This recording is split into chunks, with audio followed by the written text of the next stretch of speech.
చెప్పండి. ఇప్పుడు సీఎం జగన్మోహన్ రెడ్డి గారు ఏదైతే ఉందో ఇప్పుడు గతంలో ఆయన ప్రపంచాన్ని తట్టుకొని మరి ముఖ్యంగా మీ విశాఖ జిల్లా క్లీన్ స్వీప్ చేసింది కదా 4 సీట్స్. మరి ఈసారి ఎలా ఉండబోతుంది? ఖచ్చితంగా అండి. వాళ్ళకి రాజధాని ఇప్పుడు విశాఖపట్నం వారికి రాజధాని వస్తుంది కాబట్టి ఖచ్చితంగా రాజధాని వస్తే వాళ్ళకి అభివృద్ధి ఉంటుంది. అలాగే పేదవాడు ఎవరైతే ఉన్నారో పేదవాడికి పని దొరుకుద్ది కాబట్టి ఖచ్చితంగా పేదలందరూ కూడా జగన్మోహన్ రెడ్డి గారి పక్షాన ఉంటారు. ఇంకా ఇంతకు ముందు వచ్చిన మెజారిటీ కన్నా కూడా గొప్ప మెజారిటీ వారికి వస్తుందండి. మరి గొప్ప మెజారిటీ వచ్చింది అన్న జగన్మోహన్ రెడ్డి గారు మరి ఒంటరిగా వెళ్తున్నాడు, అన్ని పార్టీలు కలిసి వెళ్తున్నాయి అవతల. జగన్మోహన్ రెడ్డి గారు ఒంటరిగా వెళ్ళడానికి కూడా దానికి ఒక అర్థం ఉందండి. ఇప్పుడు 4-5 జాగిలాలను తీసుకొచ్చి ఒక చోట పెడితే అవి కొట్టుకుంటాయి. సింగిల్గా ఉన్నది మాత్రం అది ఒక ఇంటికి ఓనర్లా ఉంటుంది.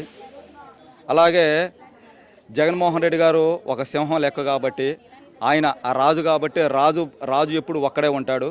మిగతా ఎవరైతే ఈ నక్కలు ఉంటాయో అవన్నీ గుంపుగా ఉంటాయి కాబట్టి ప్రజలందరూ కూడా వాళ్ళని నక్కలుగానే చూస్తున్నారు, తోడేలా చూస్తున్నారండి. కానీ ఇప్పుడు ఏదైతే ఉందో సీఎం జగన్మోహన్ రెడ్డి గారికి తగిలిన రాయి దెబ్బ ఏదైతే ఉందో అసలు కావాలని సింపతి కోసం చేయించుకోండి, ఎలక్షన్లు అప్పుడే ఎందుకు తగులుతుంది దెబ్బలు అని చెప్పేసి అన్నారు కదా. దీనికి మేము చెప్తామండి. అసలు తెలుగుదేశం వారు ఒక వ్యక్తిని కించపరచాలంటే వాళ్ళకు అందులో పిహెచ్డీ చేశారండి. ఒక మనుషులు కించపరిచే విధంగా పిహెచ్డీ చేశారు. నేను పామారు నియోజకవర్గం కృష్ణా జిల్లా వాసినండి. నేను అక్కడి నుంచి ఇక్కడికి వచ్చాను. ఎన్టీ రామారావు గారు నియోజకవర్గం అండి, నిమ్మకూరు.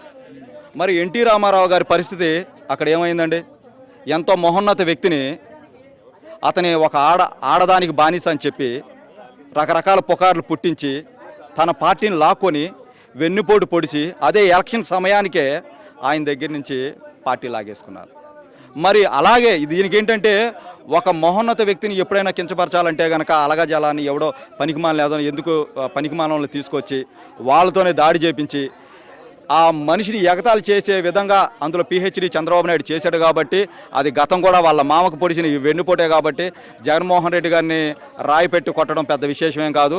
దాని జగన్మోహన్ రెడ్డి గారు వదిలేశారు కాబట్టే ఈరోజు చంద్రబాబు నాయుడు అనేది యథేచ్ఛగా తిరుగుతున్నాడు. అదే జగన్మోహన్ రెడ్డి గారు చంద్రబాబు నాయుడు లాగా జగన్మోహన్ రెడ్డి గారు కనుక ఏనాడైనా సరే ఒక్కసారి కనుక ఒక్క పిలుపు ఇస్తే అసలు నడవలేని ముసలోళ్ళు కూడా చంద్రబాబు నాయుడు రోడ్డు మీద రానివ్వరు.